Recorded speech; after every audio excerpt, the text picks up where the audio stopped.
Ya, welcome semuanya. Pada kesempatan kali ini, kita membuat jajanan tradisional. Jajanan ini bernama timus. Jajanan ini sudah melekat di kalangan masyarakat karena praktis dan bergizi. Makanan ini sering ditemukan di Jawa Tengah, lebih tepatnya di Jogja. Jadi, makanan ini berasal dari Jogja, kemudian menyebar ke Jawa Tengah dan Jawa Timur, seperti Tegal dan Karanganyar. Nah, sudah mengertikan asal-usul timus dari mana, A? Oke, karena caranya mudah dan praktis, mari kita buat. Sebelum itu kita memperkenalkan koki kita terlebih dulu, setelah itu baru kita masak-masak. Let's go. Assalamualaikum warahmatullahi wabarakatuh. Perkenalkan, saya Nazar Primanda. Saya Bagas Darmawan. Saya Nomor Pamungkas. Kali ini kita akan membuat makanan khas dari Jawa Tengah, yaitu timus. Ubi jalar 500 gram, tepung ketan 400 gram, gula pasir 150 gram, garam mijen 150 gram, mesa 100 gram, wajan, saringan, spatula, pengupas, timbangan, wadah plastik. Pengukur kita pakai yang kuning, sendok dan lepat. Setelah ubi jalar dikupas, biasanya dicuci terlebih dahulu, dengan tujuan untuk memisahkan campuran antara ubi jalar dengan kotoran yang menempel di kulit. Ini merupakan jenis pemisahan penyaringan secara mekanis, pemisahan fisik dengan air. Pada saat proses pengkupasan, ubi mengubah bentuk dan membersihkan kotoran, tapi zat kimia ubi tidak berubah. Ini merupakan perubahan fisika karena hanya merubah bentuk fisik.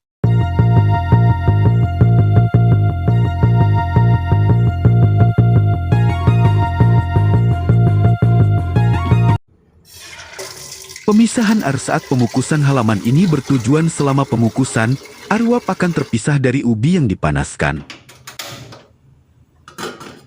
Ini merupakan jenis pemisahan penguapan. Evaporasi air berubah menjadi uap dan meninggalkan bahan padat ubi jalar matang.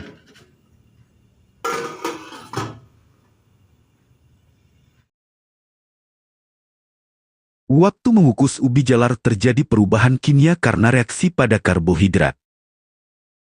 Panas menyebabkan pati pada ubi berubah menjadi gula sederhana, proses gelatinisasi dan karamelisasi ringan. Hasilnya ubi jadi manis dan empuk. Setelah dikukus, ubi dihaluskan dengan ulekan, dengan tujuan untuk memisahkan serat atau bagian yang masih keras dari bagian ubi yang lembut. Ini merupakan jenis pemisahan pemilahan secara mekanis manual, separation berdasarkan tekstur dan ukuran partikel.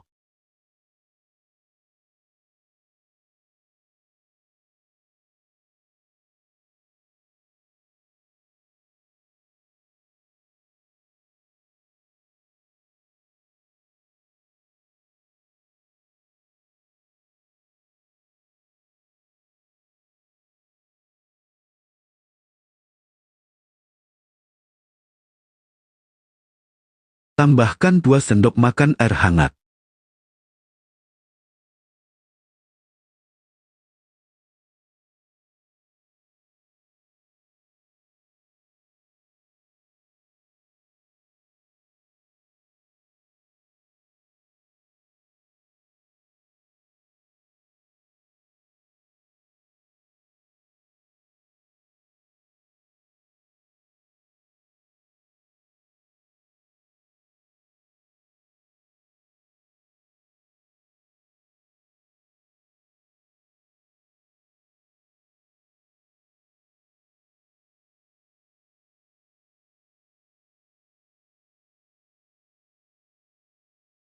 Saat membentuk adonan, meses ditambahkan di tengah, kemudian dibungkus oleh adonan ubi. Dengan tujuan agar isian meses tidak bercampur dengan adonan, melainkan terpisah di dalam timus. Ini termasuk jenis pemisahan berdasarkan fungsi pemisahan campuran heterogen. Adonan dan isian dipertahankan terpisah secara fisik. Ini termasuk perubahan fisika karena hanya mencampurkan bahan-bahan tanpa reaksi kimia.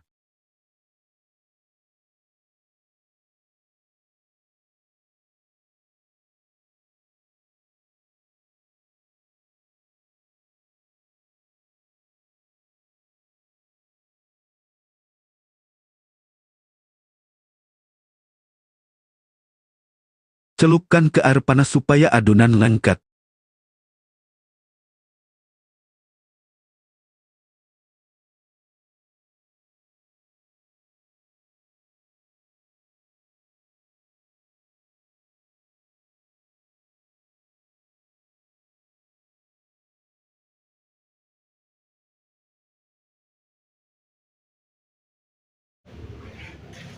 Nyalakan kompor dengan api yang kecil.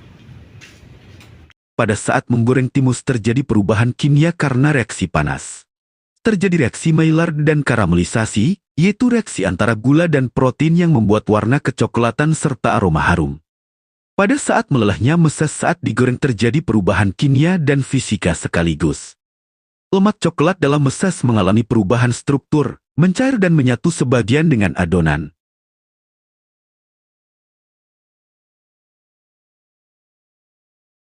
Setelah digoreng, timus diangkat dan ditiriskan. Dengan tujuan untuk memisahkan minyak goreng dari makanan agar tidak terlalu berminyak. Termasuk jenis pemisahan penirisan decantation or drying.